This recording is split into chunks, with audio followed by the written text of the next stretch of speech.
Welcome back. Today's question is, I would be interested in your comments regarding Luke 9:61 to 62 as possibly echoing Elijah's call of Elisha in 1 Kings 19:19 to 21, where Elisha is seen both plowing and bidding farewell to his parents before following Elijah. In verse 50 or verse 59 following of chapter 9 of Luke, we read, "To another he said, 'Follow me.' But he said, 'Lord, let me first go and bury my father.' And Jesus said to him, 'Leave the dead to bury their own dead. But as for you, go and proclaim the kingdom of God.' Yet another said, 'I will follow you, Lord, but first let me say farewell to those at my home.' Jesus said to him, 'No one who puts his hand to the plow and looks back is fit for the kingdom of God.'" And the passage in chapter 19 of 1 Kings reads, "So he departed from there and found Elisha the son of Shaphat, who was plowing with 12 yoke of oxen in front of him, and he was with the 12th. Elijah passed him by and cast his cloak upon him. And he left the oxen and ran after Elijah and said, 'Let me kiss my father and my mother, and then I will follow you.' And he said to him, 'Go back again, for what have I done to you?'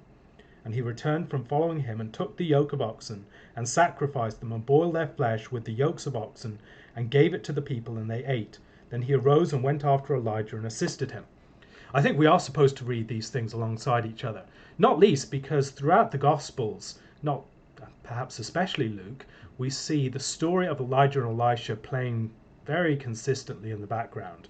Even a few verses previously in Luke chapter 9, we have James and John saying to Christ, "Lord, do you want us to tell fire to come down from heaven and consume them?"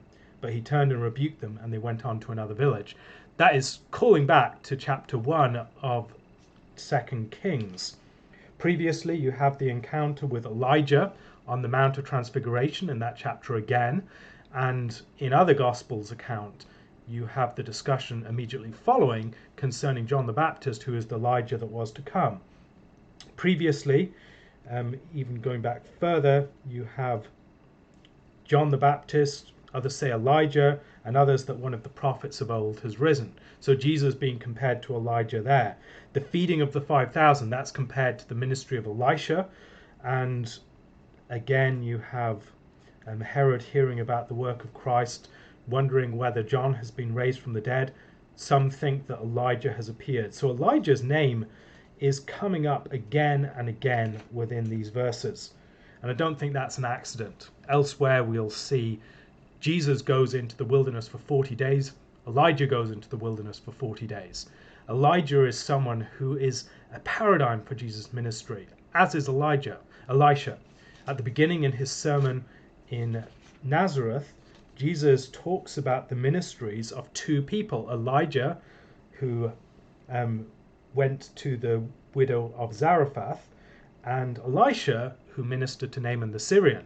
Later on in the story of Luke, you have two figures that compare to that. The centurion, and then you also have the widow of Nain, who has her son raised. And in these cases, I think we're having a juxtaposition between the ministry of Jesus and the ministry of Elijah and Elisha. Jesus does similar sorts of things from them. And he does similar things when he calls disciples to follow after him. He instructs his disciples to put their hands to the plow, not to go back to say farewell to the dead, as it were, to spend their time waiting for their parents to die and then go on. There's an urgency to the kingdom mission, and an urgency that contrasts perhaps in part with the ministry of Elijah, which is important, but does not have that degree of urgency that Elisha can't go back and celebrate a feast with his parents. So these two things have to be read alongside each other, I think. And as we read later on, we'll see, for instance, the breaking of the rocks in the death of Christ, the earthquake in the book of Matthew. I think that's playing off the background of the mountain in Mount Horeb when Elijah goes there, that he thinks that he alone is left. He's suffering at that point. And these other points of parallel between the story of Elijah and Elisha give us a paradigm within which to understand what Jesus is doing. Likewise, the ascension of Elijah is the Pentecost of Elisha. The ascension of Elijah is then led by the descent of the Spirit upon the firstborn, the double portion upon Elisha. and then that continuation of that ministry in the work of Elisha. That's exactly what I think we see in the ministry of Christ and the church, the movement between the two in Acts 1 and 2. So as we go through these verses, I think there's considerable warrant to think about parallels between these narratives. It's not accidental, I think, that we do have a callback or an echo of the events concerning the calling of Elisha here. If you look at the surrounding context, there are many reasons to believe that Elijah and Elisha are very much to the forefront of Luke's attention. If we look at the ministry of Christ, and when we look in the Old Testament, we'll see that the Gospels bring forward key figures as paradigms for understanding what Christ is doing.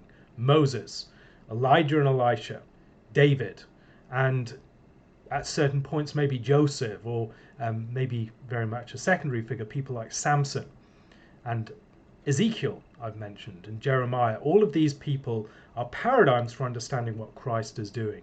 And Elijah and Elisha maybe are not given as much attention as they deserve. So good work on picking up that connection. There's a lot more to be found if you dig and pull that thread a bit more, mixing metaphors there. Thank you very much for listening. If you have any questions, please leave them on my Curious Cat account. If you'd like to support this and other videos like it, please do so using my Patreon or my PayPal accounts. God bless, and thank you very much for listening.